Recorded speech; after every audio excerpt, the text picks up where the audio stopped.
Hello friends, मैं स्वप्निल देगे स्वागत करता हूं आप सभी का हमारे इस यूट्यूब चैनल वीआर आईएसओ में। और आईएसओ 27001 2013 यानी आईएसएमएस की सीरीज में आज हम बात करेंगे clause number 6.1.2 information security risk assessment की। जी हाँ दोस्तों, आज हम ये देखेंगे कि रिस्क असेसमेंट कैसे किया जाता है, इंफॉर्मेशन सिक्योरिटी के मामले में रिस्क असेसमेंट कैसे किया जाता है। देखिए, हमने रिस्क के बारे में कई बार बात करी है, हमने बताया है कि रिस्क क्या होती है। पिछले वीडियो में भी जो हमारा 6.1.1 को लेकर जो वीडियो था उसमें भी हमने बताया रिस्क के बारे में, अपॉर्चुनिटी के बारे में। हमने रिस्क के बारे में हमारा जो पहला वीडियो है आईएसएमएस अवेयरनेस का, उसमें भी बताया है। सिंपली यदि आप रिस्क को समझे, जो जनरल डेफिनेशन आपको रिस्क की मिलती है वो मिलती है इफेक्ट्स ऑफ अनसर्टेनिटी। अनसर्टेनिटी का जो इफेक्ट होता है वो रिस्क कहलाता है। इस चीज को समझिए। देखिए, आप लोगों ने अक्सर सुना होगा कि शेयर मार्केट बड़ा अनसर्टेन होता है, शेयर मार्केट में बड़ी अनसर्टेनिटी होती है। और इसी अनसर्टेनिटी की वजह से, इसी अनसर्टेनिटी का जो नतीजा निकलता है, जो इफेक्ट होता है, वो रिस्क के रूप में हमें नजर आता है। इसे ऐसे समझिए, मान लीजिए शेयर मार्केट हम जानते हैं अनसर्टेन है, इफेक्ट क्या हुआ, कभी शेयर मार्केट बढ़ गया, कभी गिर गया। तो ये अनसर्टेनिटी का इफेक्ट है और यही रिस्क है, या तो शेयर मार्केट बढ़ जाएगा या गिर जाएगा। अब ये जो इफेक्ट है, जो अभी हमने बात करी, यदि ये पॉजिटिव होता है तो ये अपॉर्चुनिटी के रूप में माना जाता है, ये एक अपॉर्चुनिटी पैदा करता है। यदि अनसर्टेनिटी का इफेक्ट पॉजिटिव हुआ तो एक आपको अपॉर्चुनिटी देता है, लेकिन यदि अनसर्टेनिटी का इफेक्ट नेगेटिव हुआ तो ये रिस्क बन जाता है। शेयर मार्केट बढ़ गया तो आपके लिए अपॉर्चुनिटी है, क्योंकि अनसर्टेनिटी का इफेक्ट क्या हुआ, पॉजिटिव हुआ। लेकिन शेयर मार्केट यदि गिर गया तो अनसर्टेनिटी का इफेक्ट क्या हुआ, नेगेटिव हुआ, तो ये रिस्क हो गई। यहां पे एक चीज समझने वाली है कि क्या हर पॉजिटिव इफेक्ट अपॉर्चुनिटी होगा, ये जरूरी नहीं है। क्योंकि मान लीजिए आपने यदि शेयर खरीदे ही नहीं, आप यदि शेयर मार्केट में है ही नहीं, तो शेयर के बढ़ने से जो फायदा होना है वो तो आपको मिलना ही नहीं है, तो वो आपके लिए कोई अपॉर्चुनिटी नहीं है। तो कहने का मतलब यह है कि अनसर्टेनिटी का जो इफेक्ट होता है वही रिस्क होता है, वही आपके लिए अपॉर्चुनिटी भी बन सकता है, रिस्क भी बन सकता है। अब हम बात करते हैं इस क्लॉज की कि ये पर्टिकुलर क्लॉज क्या कहता है।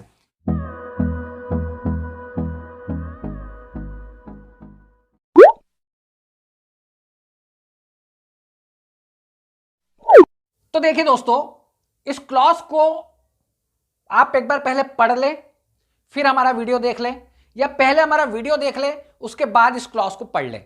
ये दोनों चीजें करना बहुत जरूरी है। आप सिर्फ वीडियो देख के डिसाइड मत कीजिए कि हम क्लॉज अब ना पढ़ें, पढ़ लेंगे तो आपको ज्यादा क्लियरिटी हो जाएगी। हम बात कर रहे हैं रिस्क असेसमेंट की। शुरुआत करते हैं। क्लॉज आपसे कहता है कि सबसे पहले तो रिस्क का क्राइटेरिया बनाएं, रिस्क का क्राइटेरिया बनाएं। आपको सबसे पहले रिस्क का क्राइटेरिया बनाना है, मतलब आपको डिसाइड करना होगा कि वो कौन सा लेवल होगा। और इस रिस्क के क्राइटेरिया में आपको रिस्क एक्सेप्टेंस की बात करना है, रिस्क एक्सेप्टेंस का क्राइटेरिया आपको बनाना है, आपको रिस्क एक्सेप्टेंस का क्राइटेरिया बनाना है। और ये रिस्क एक्सेप्टेंस क्राइटेरिया बेसिकली क्या है कि रिस्क का कौन सा लेवल होगा जिसे आप एक्सेप्ट करेंगे, और रिस्क का कौन सा लेवल होगा जिसे आप अनएक्सेप्ट करेंगे। आपको बताना होगा कि रिस्क का क्या लेवल होगा जिस पे आप कहते हैं कि हाँ ये रिस्क मेरे लिए एक्सेप्टेबल है, इसे मैं एक्सेप्ट करता हूं। और रिस्क का वो कौन सा लेवल होगा जिस पे आप कहेंगे कि नहीं, ये लेवल रिस्क का जो है, ये जो इतनी जो घातक ये रिस्क है, इतनी जो इंटेंस ये जो रिस्क है, ये मेरे लिए अनएक्सेप्टेबल है, इसे मैं एक्सेप्ट नहीं कर सकता। तो वो आपको डिसाइड करना होगा, वो आपको तैयार करना होगा। रिस्क एक्सेप्टेंस क्राइटेरिया सबसे पहले आपको ये बनाना है, लेकिन हम इसकी बात सबसे लास्ट में करेंगे, क्योंकि जब आपको ये पूरा क्लॉज समझ आ जाएगा, जो अभी हम समझाने वाले, बताने वाले, वो चीजें जब आपको क्लियर हो जाएंगी तो ये रिस्क क्राइटेरिया आपको समझना, देखना ज्यादा इजी होगा। तो सबसे पहले हम कुछ चीजें देखते हैं, elements of risk assessment. Risk assessment के कुछ एलिमेंट है। इसमें सबसे पहली चीज आती है रिस्क आइडेंटिफिकेशन। आपको रिस्क को आइडेंटिफाई करना है, रिस्क है या नहीं, रिस्क को आइडेंटिफाई करिए। रिस्क को आइडेंटिफाई करने के लिए आपके पास कुछ चीजें हैं, कुछ टूल्स आप कह सकते हैं, जिनकी बेसिस पे आप ये कह सकते हैं कि रिस्क है या नहीं, और रिस्क को आप आइडेंटिफाई कर सकते हैं। जैसे इसमें सबसे पहली चीज आती है असेट्स। असेट्स आपको असेट्स पता होने चाहिए जिनके ऊपर रिस्क आ सकती है, वो असेट्स, इनकी बात हो रही है। दूसरी चीज है थ्रेट। थ्रेट क्या है, खतरा क्या है, इस असेट्स पे थ्रेट क्या है, ये आपको पता होना चाहिए। और तीसरा है वल्नरेबिलिटी। वल्नरेबिलिटी भी आपको मालूम होनी चाहिए कि क्या है। ये तीन चीजें आपको पता होंगी तो आप रिस्क को आइडेंटिफाई कर सकते हैं। असेट्स क्या हो सकते हैं, असेट्स है आपका हार्डवेयर, आपका सॉफ्टवेयर, ये असेट्स है। आपके पीपल जो आपके यहाँ पे नौकरी कर रहे हैं वो लोग असेट्स हैं। क्यों, क्योंकि इन्हीं के पास इंफॉर्मेशन सिक्योर रहती है, इन्हीं के पास इंफॉर्मेशन है, इसीलिए इन्हें असेट्स कहते हैं। हार्डवेयर में आपकी इंफॉर्मेशन है, सॉफ्टवेयर में आपकी इंफॉर्मेशन है, जो आपके यहाँ पे लोग काम कर रहे हैं, जो इंप्लॉई आपके, जो पीपल आपके यहाँ पे काम कर रहे हैं, उनके पास इंफॉर्मेशन है और इन्हीं को बचाना है। क्योंकि यदि आपने इन्हें बचा लिया तो आप अपनी इंफॉर्मेशन को बचा सकते हैं। तो रिस्क कहां पर है, इनके जरिए आपको पता चलेगा। थ्रेट क्या है, जब मैं बात करता हूं सॉफ्टवेयर अगर मेरा असेट्स है तो थ्रेट क्या है, वायरस आ सकता है। अगर मैं कहता हूं कि पीपल जो इंप्लॉय मेरा काम कर रहे हैं वो मेरे असेट्स है, तो यहां पे मुझे एक थ्रेट है। वो थ्रेट क्या है कि कहीं ये नौकरी ना छोड़ दे, जॉब रिजिग्नेशन ना दे दे। अगर इन्होंने नौकरी छोड़ दी, अगर ये जॉब छोड़ के चले गए तो कहीं ना कहीं मेरी इंफॉर्मेशन के ऊपर एक थ्रेट है। ठीक है, हार्डवेयर, कहीं चोरी ना हो जाए, या यूं कहे कि कहीं कोई नेचुरल डिजास्टर ना आ जाए, तो ये कहीं ना कहीं एक थ्रेट है। अगर मैं असेट्स के तौर पे अपने इंफ्रास्ट्रक्चर को गिनता हूं कि जो मेरी बिल्डिंग है, जिस बिल्डिंग में मेरी कंपनी है, वो अगर मेरा असेट्स है और वहां पे थ्रेट क्या है कि कहीं अर्थक्वेक ना आ जाए, भूकंप ना आ जाए, तो ये एक थ्रेट है। कहीं आग ना लग जाए, फायर, आग ना लग जाए, ये थ्रेट है। आग लग गई इंफ्रास्ट्रक्चर में तो सब बर्बाद हो जाएगा, सब खत्म हो जाएगा। और वल्नरेबिलिटी क्या है यहां पर, अगर मैं बात करता हूं सॉफ्टवेयर की और मैं कहता हूं कि वायरस लगने का थ्रेट है, तो वल्नरेबिलिटी यहां क्या है, लेक ऑफ एंटीवायरस। यदि मेरे पास एंटीवायरस नहीं है ढंग से ज्यादा, तो लेक ऑफ एंटीवायरस एक तरह का वल्नरेबिलिटी है। अगर फायर एक्सटिंग्विशर्स नहीं है, lake of fire extinguisher, fire extinguisher अगर नहीं है तो ये एक वल्नरेबिलिटी है, और इसकी वजह से ये थ्रेट जो है फायर, ये और बढ़ जाता है। तो अगर ये बढ़ा, अगर मेरे पास फायर एक्सटिंग्विशर नहीं है तो ये आग लगने का डर जो है ये और बढ़ सकता है, क्योंकि मैं आग लगने का तो थ्रेट है, इसको काबू नहीं कर पाऊंगा अगर मेरे पास फायर एक्सटिंग्विशर नहीं है। तो ये वल्नरेबिलिटी है। तो यहां से हम रिस्क को आइडेंटिफाई करते हैं। तो जब भी आप रिस्क का असेसमेंट करने बैठते हैं तो कुछ उसके एलिमेंट्स होते हैं, जिसमें सबसे पहला है risk identify, risk identification, risk को आइडेंटिफाई करना। इसके बाद दूसरा आता है रिस्क ऑनर, कि रिस्क का ऑनर कौन होगा। देखिए सवाल यह है कि रिस्क के ऑनर की बात क्यों आ गई, रिस्क का ऑनर, रिस्क ऑनर, कि इस रिस्क का ऑनर कौन है जिसके पास इस रिस्क की जिम्मेदारी है, और ये क्यों तय करना जरूरी है। रिस्क का ऑनर आपको इसलिए तय करना जरूरी है ताकि कहीं भी डुप्लीकेसी ना हो और कहीं ना कहीं एक रिस्पॉन्सिबिलिटी फिक्स की जा सके कि आप एडमिन हैं और आपकी जिम्मेदारी है कि जो भी सॉफ्टवेयर हैं उनके ऊपर ध्यान रखा जाए, वो वायरस से बचा के रखा जाए। जब तक ये रिस्पॉन्सिबिलिटी फिक्स नहीं होगी, जब तक रिस्क ऑनर नहीं बनाया जाएगा, तब तक ये चीज इंश्योर नहीं हो सकती कि ये काम होगा या नहीं होगा। दूसरा बात, डुप्लीकेसी का भी प्रॉब्लम बढ़ने का डर रहता है। तो दूसरा जो एलिमेंट है रिस्क असेसमेंट करते समय वो है रिस्क ऑनर। और तीसरा एलिमेंट आपका आता है रिस्क एनालिसिस। तीसरा जो है वो है रिस्क एनालिसिस। रिस्क का एनालिसिस करिए।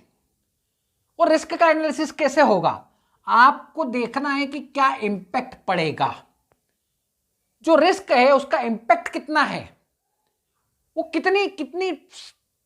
कितना असर डाल सकती है, और दूसरा उसका लाइक्लीहुड क्या है, कितनी बार उसके होने के चांसेस है। ये दो चीजें मिलकर रिस्क का एनालिसिस करवाती हैं। जब ये दो चीजें आपको पता हो तो आप रिस्क का एनालिसिस कर सकते हैं, क्या इंपैक्ट होगा और क्या उसके लाइक्लीहुड है, कितनी बार उसके आने के चांसेस है, क्या वो रोज आती है, वो रिस्क जो है वो क्या रोज आ सकती है। अगर मैं कहता हूं फायर, ठीक है, आग आग लगना एक थ्रेट है और उसकी वजह से आग लगने का मुझे डर है, तो क्या रोज आग लगती है, या हफ्ते में एक बार लगती है, महीने में एक बार लगती है, 6 महीने में एक बार लगती है, या साल में एक बार लगती है? ठीक है, तो ये जो लाइक्लीहुड है ये आपको पता होना चाहिए। इंपैक्ट, वो आग यदि लग गई तो उसका प्रभाव कितना होगा, वो कितनी डेंजरस हो सकती है, ठीक है, ये आपको पता होना चाहिए, ये आपको पता लगाना है। जब आपको ये दो चीजें मालूम होंगी तो आप रिस्क का एनालिसिस कर सकते हैं, और रिस्क यहीं से निकलेगी, यहीं से आपको पता चलेगा रिस्क और रिस्क का लेवल। तो यदि मैं रिस्क की बात करता हूं तो मेरे लिए रिस्क हो जाती है इंपैक्ट इनटू लाइक्लीहुड। समझिए इस चीज को, रिस्क क्या हो गई, देखिए रिस्क का एनालिसिस करने के लिए दो चीजें चाहिए, इंपैक्ट और लाइक्लीहुड, और यहां से फिर इस आधार पे मैं कह सकता हूं कि रिस्क मेरे लिए हो गई इंपैक्ट इनटू लाइक्लीहुड। अब सारी चीजें यहां से आपको समझ आएंगी, जो क्राइटेरिया की हम बात कर रहे थे उसको भी अब हम यहां से आराम से समझ सकते हैं। देखिए हमने बात करी रिस्क का एनालिसिस करना है, हम जानते हैं एनालिसिस करने के लिए डाटा होना चाहिए, नंबर्स होने चाहिए, कुछ होना चाहिए जिसकी बेसिस पे हम एनालिसिस कर सके। एनालिसिस करने के लिए डाटा चाहिए, और वो डाटा कैसे मिल सकता है, जब आपके पास ये रिस्क का इंपैक्ट और लाइक्लीहुड आपको पता हो, और इसे आप कुछ नंबर दीजिए। मान लीजिए मैं इंपैक्ट को नंबर देता हूं 1 से 5 के बीच, और लाइक्लीहुड को भी मैं नंबर देता हूं 1 से 5 के बीच, तो मैं आराम से पता लगा सकता हूं कि मेरी रिस्क का क्या लेवल है। यदि रिस्क का इंपैक्ट मान लीजिए 2 है और उसका लाइक्लीहुड 3 है, ठीक, मतलब वो हर 6 महीने में आ जाती है वो प्रॉब्लम, तो मैं उसे 3 नंबर देता हूं, तो इस आधार पे मेरा रिस्क क्या हो गया, यहां पे हो गया 2 × 3 = 6। तो ये लेवल ऑफ रिस्क क्या है, 6। इंटेंसिटी में ऐसे कह सकता हूं मेरी रिस्क का जो लेवल है वो 6 तक है, इतनी इंटेंस है वो रिस्क। तो ये चीज यहां से निकल कर आती है। अब हम एक रिस्क असेसमेंट का टेबल बनाते हैं, और उसके बाद जो रिस्क क्राइटेरिया वाली हमारी जो चीज थी उसको हम समझेंगे, और फिर आगे की बातों को हम समझेंगे, देखेंगे। सबसे पहले रिस्क असेसमेंट का एक टेबल बनाते हैं। अब मैं यहां पर एक असेट लेता हूं और वो है सर्वर। सर्वर, ठीक है, इसका कौन ऑनर है, मान लीजिए इसका ऑनर है एडमिन। ओके, असेट है सर्वर, सर्वर में आपकी कुछ इंफॉर्मेशन सिक्योर है, इसका ऑनर है एडमिन। अब यहां पे थ्रेट क्या हो सकता है, थ्रेट हो सकता है कि इलेक्ट्रिसिटी चली जाए। तो यदि इलेक्ट्रिसिटी चली गई, इलेक्ट्रिसिटी जो है आपकी वो आउटेज हो जाओ, इलेक्ट्रिसिटी अगर चली गई, आउटेज, इलेक्ट्रिसिटी आउटेज एक थ्रेट है। और वल्नरेबिलिटी क्या है, आपके पास यूपीएस नहीं है, नो यूपीएस। अगर आपके पास यूपीएस नहीं है, ये वल्नरेबिलिटी है।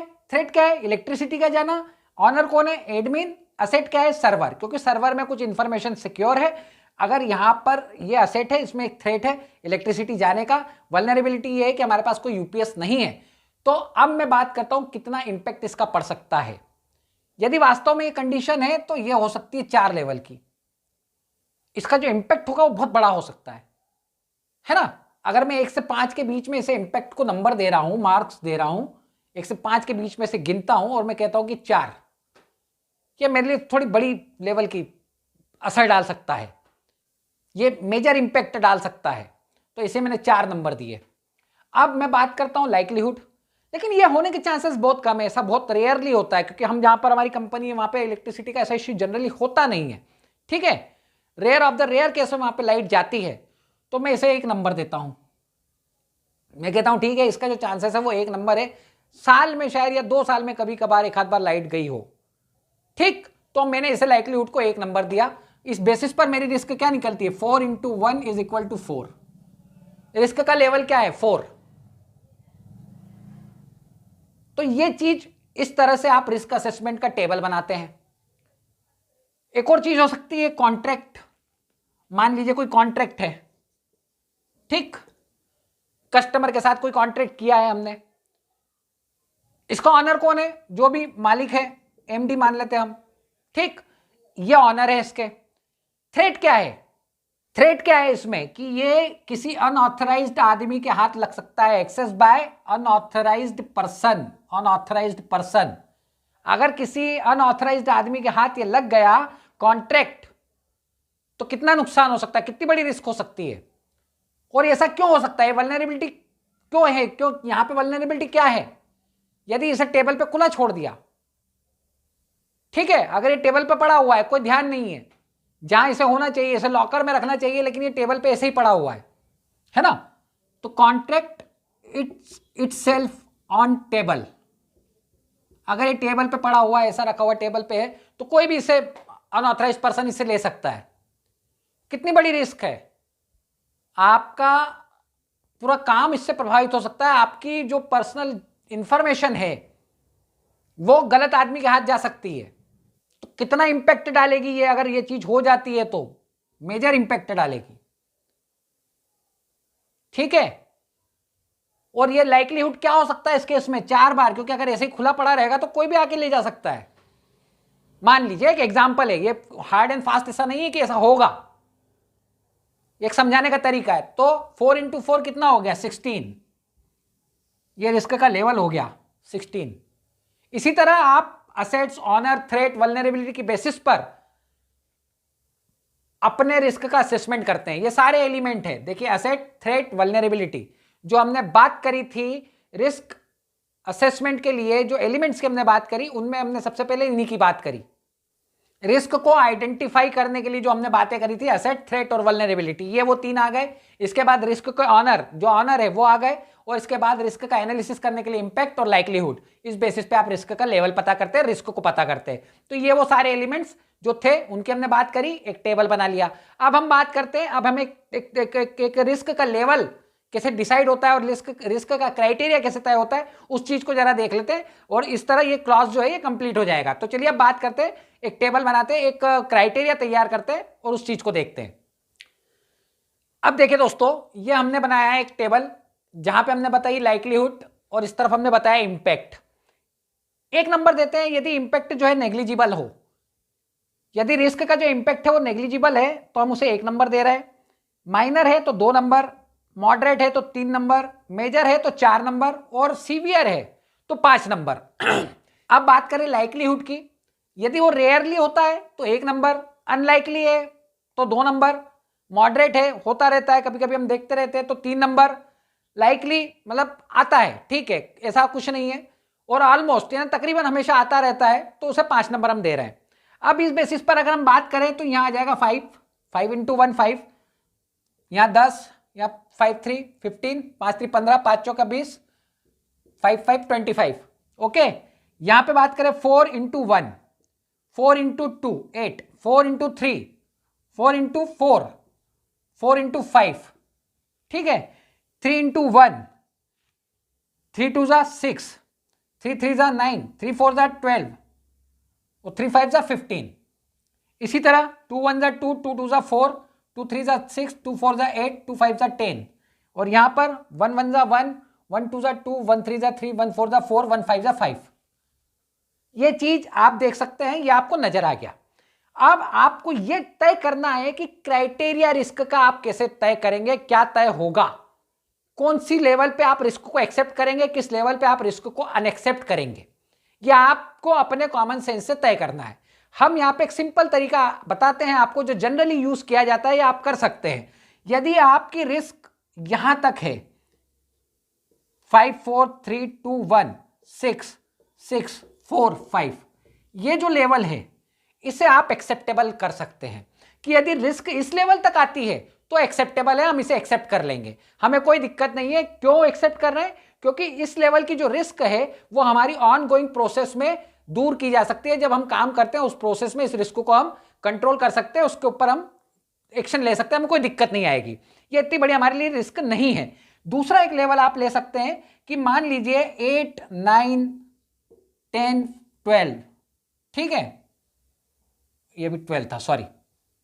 यदि यहां तक की रिस्क है, यदि ये लेवल की रिस्क है, सपोज ये जो रिस्क है मेरी, ठीक, ये लेवल की यदि रिस्क आती है, दैट मीन्स 8 9 10 12, इस लेवल की यदि रिस्क है तो ये मॉडरेट है और इससे हमें कोई दिक्कत नहीं है, लेकिन इसको हम कंट्रोल करने की कोशिश करेंगे। हमारे कुछ कंट्रोल मेजर जो होंगे उनका इस्तेमाल करके हम इन्हें नीचे लाने की कोशिश करेंगे। ये एक्सेप्टेबल थी कि ठीक है, ये तो हमारी ऑनगोइंग प्रोसेस में हो जाएगा, इससे हमें कोई दिक्कत नहीं है। ये जो मॉडरेट लेवल की जो रिस्क है, ठीक है, जिसे आप टॉलरेबल भी कह सकते हैं। इसमें हम कुछ फोर्स, कुछ कोशिश करेंगे, कुछ मेजर्स उठाएंगे और इसे कम करने की कोशिश हम करेंगे। हम कोशिश करेंगे कि इसे एक्सेप्टेबल लेवल पर ले आए। ये क्राइटेरिया है एक्सेप्टेबल का, ये है टॉलरेबल का।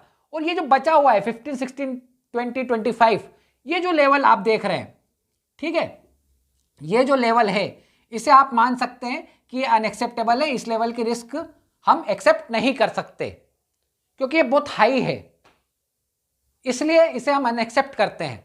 ये लेवल की अगर रिस्क आती है तो हम इसके ऊपर बहुत सख्त एक्शन लेंगे और इसे कम करने की कोशिश करेंगे, क्योंकि ये इतनी बड़ी रिस्क है कि हमारे लिए नुकसानदायक हो सकती है। इसकी इंटेंसिटी बहुत ज्यादा होगी, हमारी ऑर्गेनाइजेशन के पर्पस पे बहुत जबरदस्त इंपैक्ट ये डाल सकती है। इसलिए इसके ऊपर हम बड़े लेवल पे एक्शन लेंगे, इसे कंट्रोल करने की कोशिश करेंगे। ये कुछ चीजें हैं जो आपको इस पूरे चीजों में नजर आती है। इस बेसिस पर आप अपना क्राइटेरिया बना सकते हैं, एक्सेप्टेबल क्या होगा, टॉलरेबल क्या होगा और अनएक्सेप्टेबल क्या होगा। ये क्राइटेरिया आप बना सकते हैं। जैसे अभी हमने बात करी 1 से लेके 5, 1 से लेके 6, ये एक्सेप्टेबल है।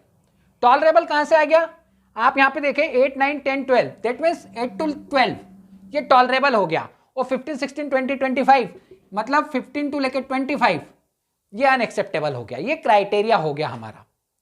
तो ये लेवल है, ये क्राइटेरिया है। अब आप क्या करते हैं कि इस जो आपकी रिस्क आई थी, जो अभी हमने रिस्क असेसमेंट का जो टेबल बनाया था, उसके बेसिस पे जो आपके पास रिस्क आई, ठीक, जैसे एक जगह आपकी रिस्क आई थी 4, एक जगह आई थी 16, तो वो जो 16 आई वो आपके लिए अनएक्सेप्टेबल है। अब आपको उस रिस्क के ऊपर कुछ बड़ा काम करना होगा। तो जो आपकी रिस्क आई उसको आप अपने क्राइटेरिया से, ये आपका क्राइटेरिया है, इसके साथ कंपेयर करते हैं। जो आपकी रिस्क थी, रिस्क को आप कंपेयर कर रहे हैं। इसे थोड़ा सा मिटाना पड़ेगा।